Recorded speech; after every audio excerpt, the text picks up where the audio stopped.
প্রথম দিন কেউই কিছু বুঝতে পারেনি। শুধু খেয়াল করা গিয়েছিল যে পাখিরা উড়ছিল না আকাশে। সব পাখি যেন আকাশটাকে একটু এড়িয়ে চলছিল। দ্বিতীয় দিন স্যাটেলাইট ফোন কাজ করা বন্ধ করলো। ধীর হয়ে গেল ইন্টারনেট স্পিড। নিউজ চ্যানেলে লেখা উঠল, সোলার ডিস্টারবেন্স সাসপেক্টেড। তৃতীয় দিন রাতের আকাশ বদলে গেল। তারার জায়গায় একটা বিশেষ অন্ধকার ছায়া। কোনো শব্দ নেই, কোনো আলো নেই, শুধু একটা অনুভূতি। কেউ যেন দেখছে, কেউ যেন নজর রাখছে। লোকজন চিৎকার করেনি, পালায়ওনি, কারণ কিছুই নামেনি আকাশ থেকে।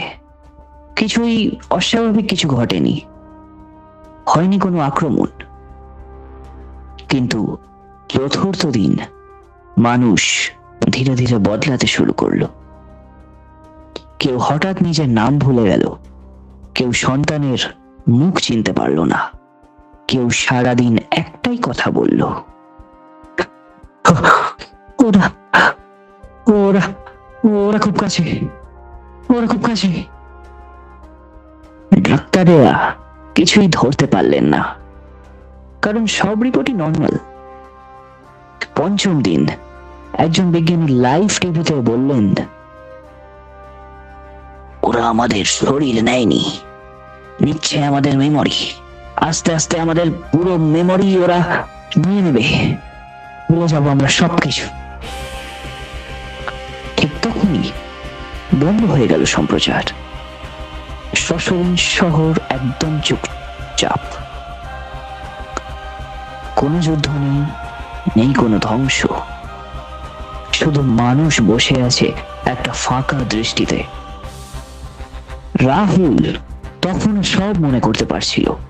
সে তার মাকে জড়িয়ে ধরল, কিন্তু মা তখন বললেন, তুমি কে? কেঁপে উঠল রাহুল।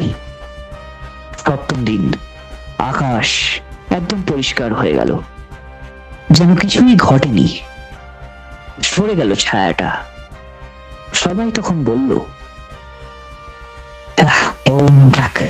শেষ, যাক বাবা, বাঁচা গেল।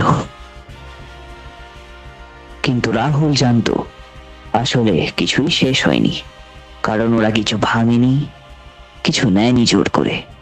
ওরা শুধু আমরা কে ছিলাম সেটা মুছে দিয়ে গেছে। আর যেদিন মানুষ নিজেকে ভুলে যায়, সেদিনই সফল হয় সত্যিকারের আক্রমণ।